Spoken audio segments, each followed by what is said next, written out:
Hi, everyone. My name is Eunhee, and it's a little bit burdened to wrap up this conference as a last person, but I will do my best. And first of all, thank you so much for participating in this conference for a while. And thank you so much for organizing this conference to spread North Korean human rights issues to the world. Okay, let's dive into my main topic. What does freedom mean to you? So I want to ask this question to all of you. What does freedom mean to you? It's easy to ask the question, but extremely hard to answer if you think about it deeply. In preparing for this forum, I invested a lot of time into trying to figure out how to explain the meaning of the freedom I wanted when I was in North Korea and the meaning of freedom as a free, democratic citizen. What about you? How much time do you need to answer this question? In maybe 5 seconds for some people, forever for others. Whatever is the case, I can guess that most people will have different definitions. While many people are born in freedom, it must be taken by North Korean refugees. Having to risk my life to get to freedom makes me think deeply about the value of freedom and about the values I live by in that freedom.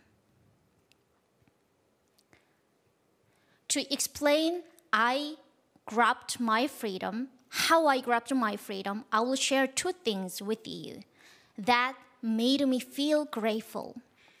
The first thing is that my defection made me who I am today. Second, I'm the daughter of my grandparents. They helped me prepare me to be ready to grab my freedom.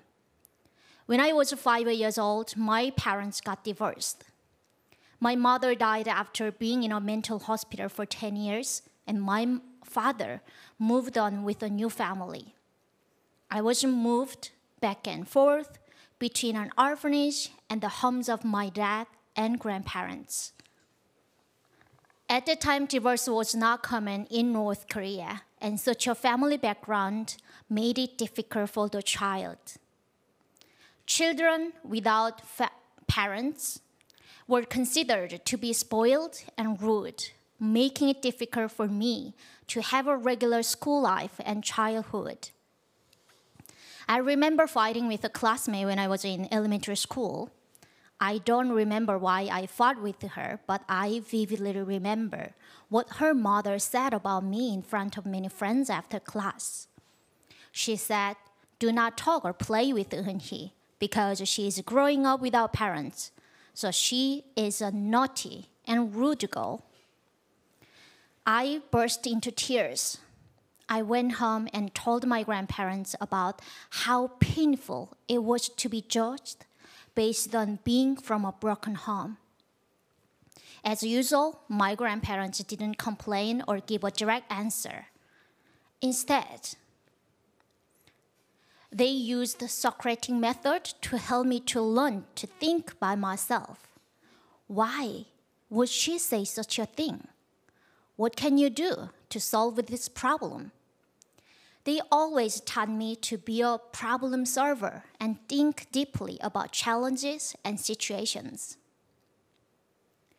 That's why when I illegally watched the South Korean medias and dramas for the first time, I was ready to analyze the problem I was facing. My grandparents had prepared me for the moment.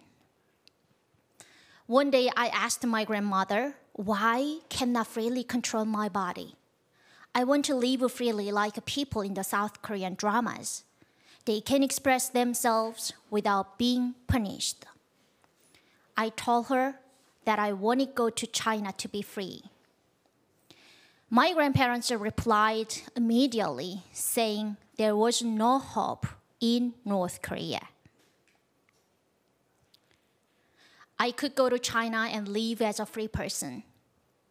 In their case, they said they were older, I was young, so I should enjoy and taste freedom. Thanks to their support, I was able to realize my dream coming to South Korea after escaping China, Laos, and Thailand.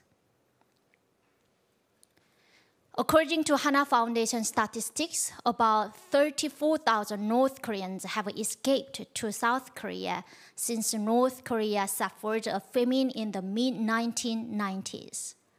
Many defectors use brokers to stay in touch with their families and send money in a complex, expensive, and risky process.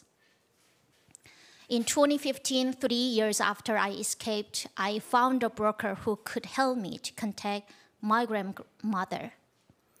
It required a smuggled mobile phone to call the south from mountains near the border with China. That could result in better reception while avoiding being detected by officials. Brokers in North Korea and China have long taken commissions of 30%, and that happened to me with the $2,000 I paid to send money to North Korea and to talk with my grandmother. It was at 4 a.m. before I went to work. I do not remember what we talked about. I do remember how much I cried over the phone for 3 hours and struggled with the nightmares for almost 6 months after I talked with her. How can I describe the pain of hearing her voice and not being able to hold her in my arms again? I'm not the only one to feel such pain, to have such nightmares. It's the pain felt by many North Korean refugees living in China, South Korea, the United States, and Europe about their family members still in North Korea. For people born in democratic countries with the freedom of movement, freedom of choice, and freedom of press, it's probably unthinkable to be unable to call and see family members when they want to meet. However, for us, North Korean refugees, calling family members even once a year is not practical. And seeing them is even more unimaginable. That's why I say I took my freedom. Considering what freedom means to me makes me think deeply, reminds me why I am sensitive to attacks on my personal freedom, even as I live in a democracy, and makes me wish I could share this freedom with the North Koreans. Second, freedom allows me to define my own values. What I mean by that, freedom is rich and spicy, and its God demands what we all still must work for both on the personal and public front. When I was visiting the USA in 2019, I took a bus to see the Grand Canyon. I saw very impressive statement written on a wall. Freedom is not free. I immediately nodded my head like that.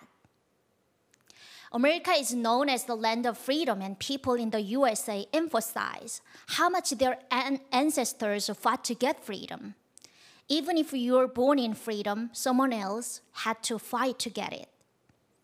Individuals today must continue to protect their rights. Freedom isn't even free for those born into it. A few years ago, I realized that freedom is an option to develop my personal life.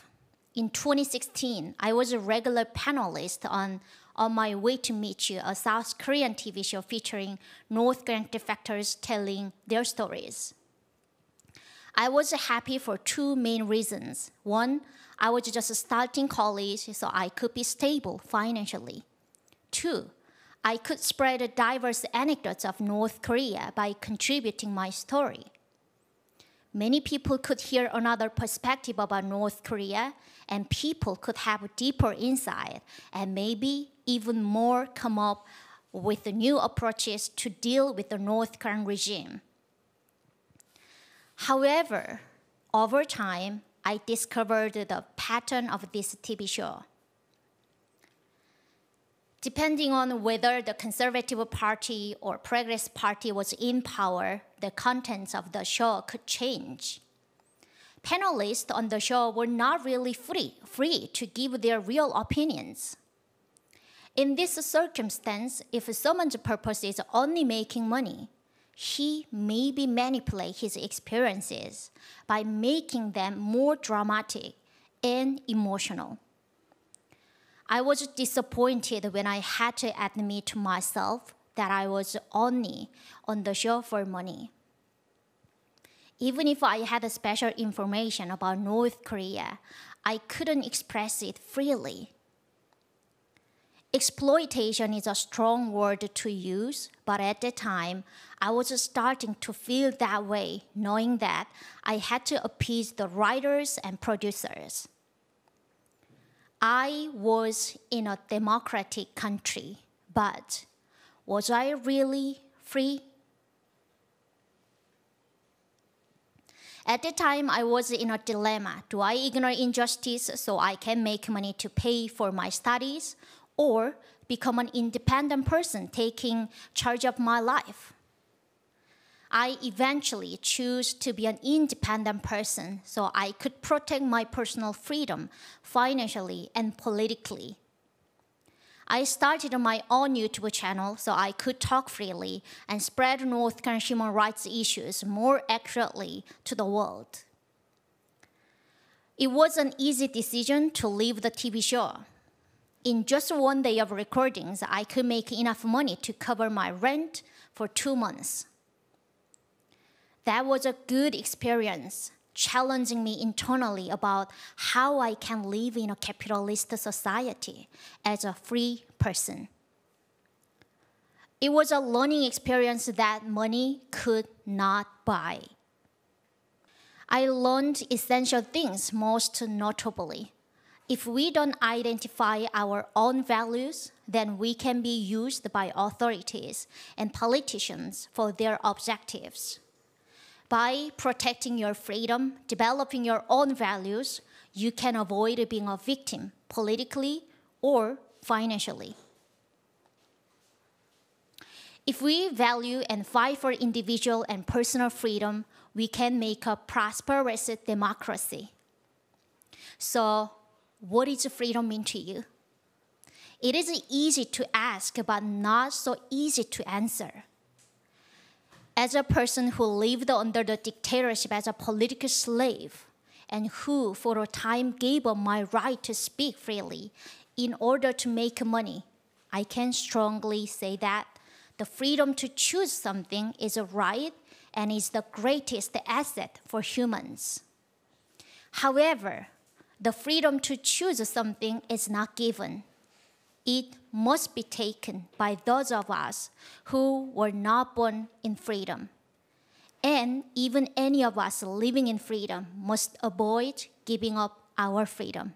Thank you.